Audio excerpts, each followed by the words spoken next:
Thank you all for everything you're doing for me. My end goal ultimately is to stay home with this child. This monster right here. This monster right here. This monster. Don't you slap me in the face. I'll kick your butt.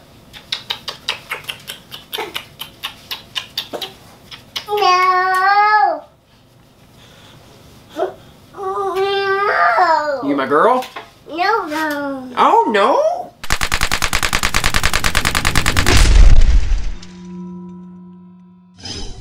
What's up, guys? Welcome back to Whisper Tactical. My name's John, and today I want to talk a little bit more about this ammo shortage that we find ourselves in still in April of 2021. The thing is, it's getting a little bit better, but the prices aren't.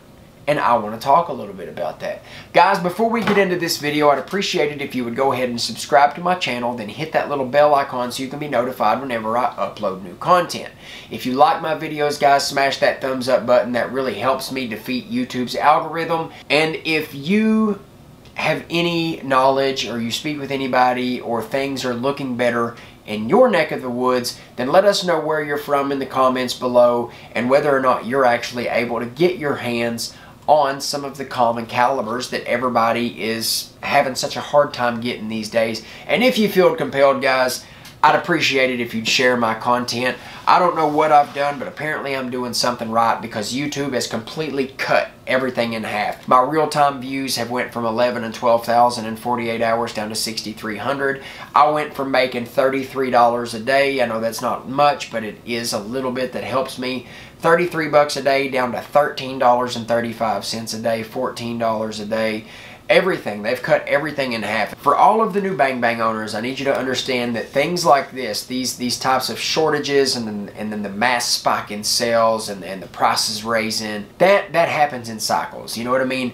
Every single presidential election that happens, you're going to see this. What's different about this one is the length. How long this has lasted, and the fact that now that ammo is starting to come back on the shelves and stay there for a couple of days, the prices aren't going down. Like, the prices are still raising. And unfortunately, after going around and spending the majority of my Saturday, the day before Easter, spending most of my Saturday in local FFLs everywhere within a 30-mile radius of me that I could get to, I found out that a lot of the FFLs are the ones getting blamed for this, and that doesn't need to happen. That needs to stop. And it's kind of like you're blaming the local FFL for the fact that you can't get ammo, and that's not fair. That's like a server bringing you your steak at the Outback and it being cooked wrong and you getting mad at her or him saying it's their fault when they're not even the ones that cooked it. You know, does that make sense? Well, you have to look at Winchester. They're raising prices all around, even for the distributors. So what is that going to do? That doesn't hurt nobody but us. So what we have to do is just kind of stand back and say no more. We're not going to do this no more, and we have to live that cancel culture a little bit. The FFLs, guys, some of them are jacking the prices up and they're just being jerks about it, but some of them are not. Guys, these FFLs are doing everything that they can for you. It's not their faults, and you all have to understand that. You've got to look at it as ammo companies, they're the top dogs. Distributors, they're next in line. FFLs are next, and then we're after that. So unfortunately, the FFL's hands are tied. All they can do is give you prices based on what their prices are. So, I mean, it sucks. Now, is this going to go away? No. That's what these guys told me. They said, they told me, they said, just, you have to stop buying it. Eventually, people are going to get to where they're comfortable and they're not going to worry about it as much. So right now, people are stressing out so bad. Like, I seen one guy come in and be like, hey man, do you got this, blah, blah, blah. I got a delay. That's what happened. I got delayed. But while I was buying the Bang Bang, the guy came in and asked if he got anything, had any ammo or anything like that. He said, okay man, I'm going to run around, try to look some more. And then the guy called me like the next day to come back because I got to proceed. And that guy came in again the next day. Did you ever get anything in? Did you get a truck in? All right, man, I'm going to go drive around and do this and do that. You know, like a couple days later, I went back in there to do something, get a Vortex because he sells optics. And the same guy came back in. Did you ever get any of this in? Did you get, you know, I'm going to go drive around, check around. Bro, the guy was frantic and panicking. And he was a new owner. It wasn't like he had been in the Second Amendment community for a long time. He was new. And he was panicking. And eventually, like all of the FFL store owners, they all told me the same thing. The prices are never going to go down as long as people are still panicking. And it's not necessarily that people are buying it like left and right off the shelves. Just the fact that people are buying it like crazy, that's not going to raise the prices. The panic and the fear is what these people are capitalizing on. They're not capitalizing on the fact that ammo's selling like hotcakes. They're capitalizing on the fear of Americans, and that's sick. That's sick. You all should be ashamed of yourselves. Like, you're there to provide a service. You make a product to provide a service to the community to help with that fear. And instead of making sure that we can get what we need at a decent price, you're capitalizing on our fear.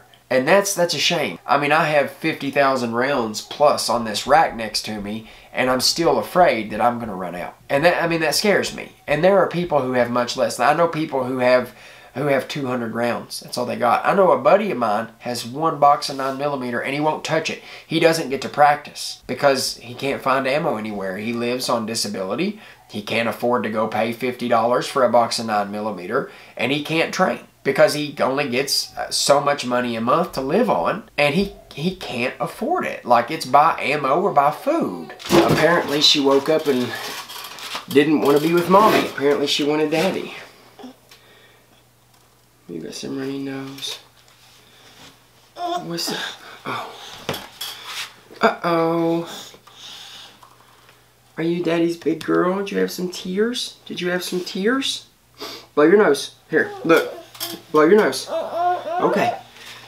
So yeah, guys, the fact that they're capitalizing on our fear sucks. So what the FFL guys told me, they straight up said, look, people come in and they buy. They come in every day and they search and they search and they search, but finally they find ammo, and they'll come into other Bang Bang stores, local FFLs, and they'll say, hey, yeah, I finally was able to get some. I'm much more comfortable now, and I feel safe now. And they quit the hassle, the hustle, you know. They quit running in every day trying to find ammo. So it's fine. People are finally able to get a little bit of ammo to the point to where they feel safe, and they're not running around panicking.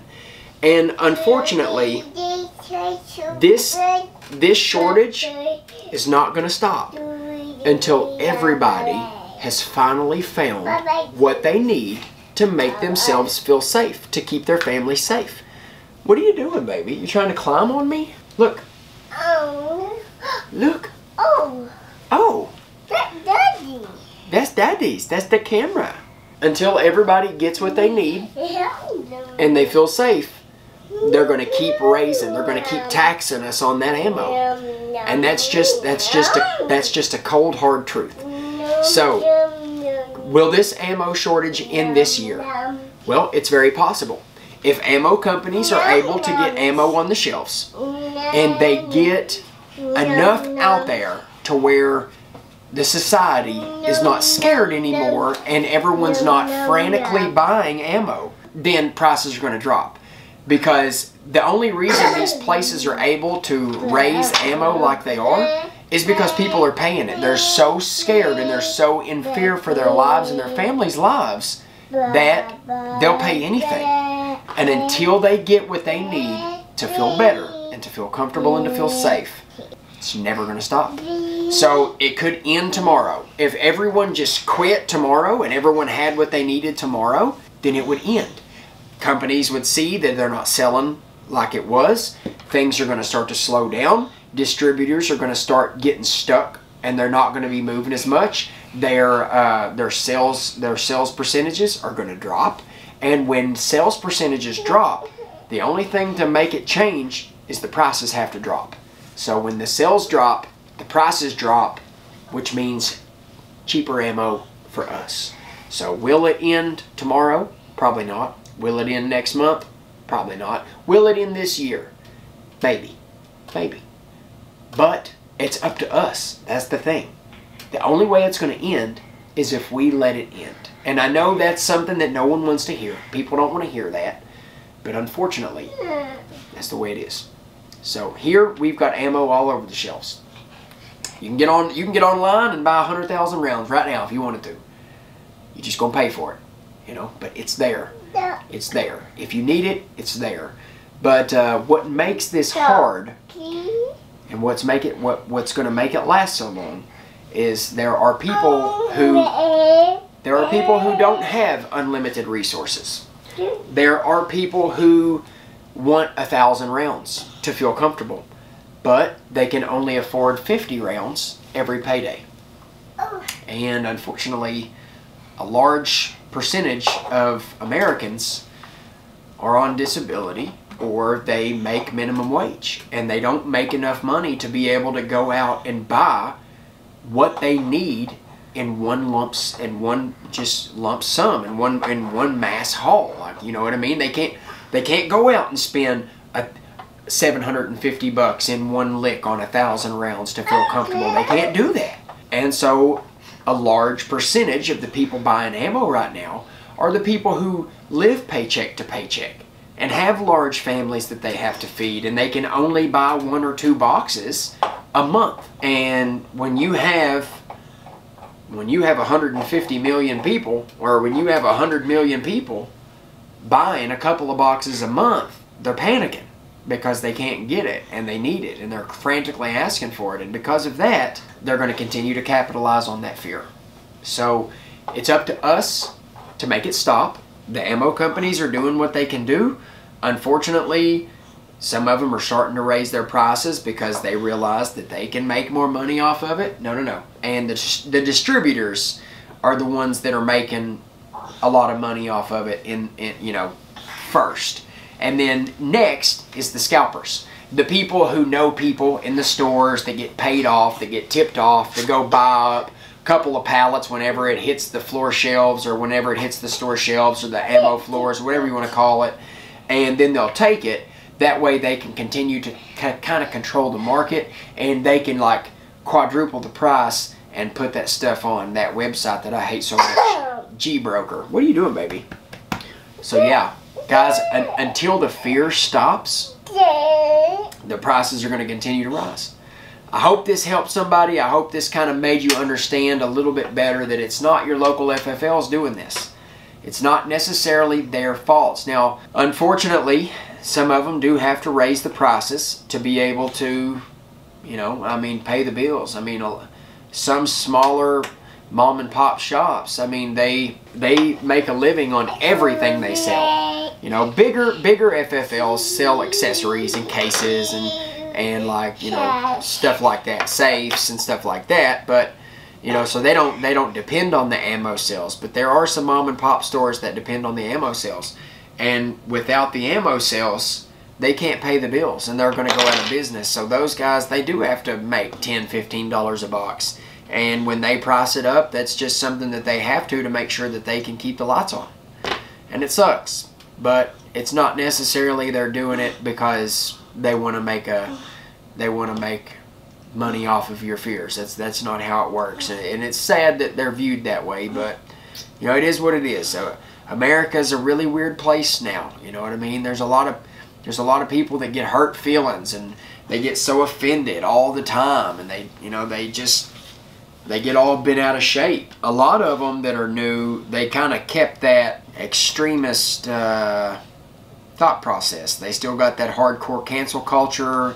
They still do that, oh, you offended me, so I'm going to cuss you all to pieces. Like, I made a video, and a guy told me that the world would be a better place without me because I'm the fault of the ammo shortage. Like, straight up told me that because I'm able to find ammo and buy it, and he can't, that he wanted me to die because I'm the reason he couldn't buy ammo, because I have it all. That's ridiculous. People like that are going to hurt our community because they're unpredictable.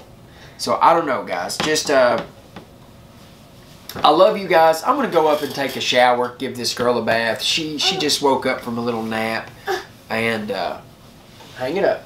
She just woke up from a little nap. So I'm done with the video. I talked long enough. I just wanted you guys to kind of understand that they're capitalizing on our fear. And until our fears go away, this ammo prices, they're not going to go away. So guys, remember, please help me out. Like, subscribe, share, comment down below. Hit that bell icon so you can be notified whenever I upload new content. Until next time, guys, I love you, and you all stay safe. Don't go buy a bunch of ammo. You know what I mean? Find a good, decent price. Buy yourself a little bit. Dry fire. Train that way. And just kind of let everything calm down. Don't let them see you. Don't let them see you sweat. You know what I mean? Don't show your fear. Don't let them see it. We're Americans. You know what I mean? Don't let them see you scared.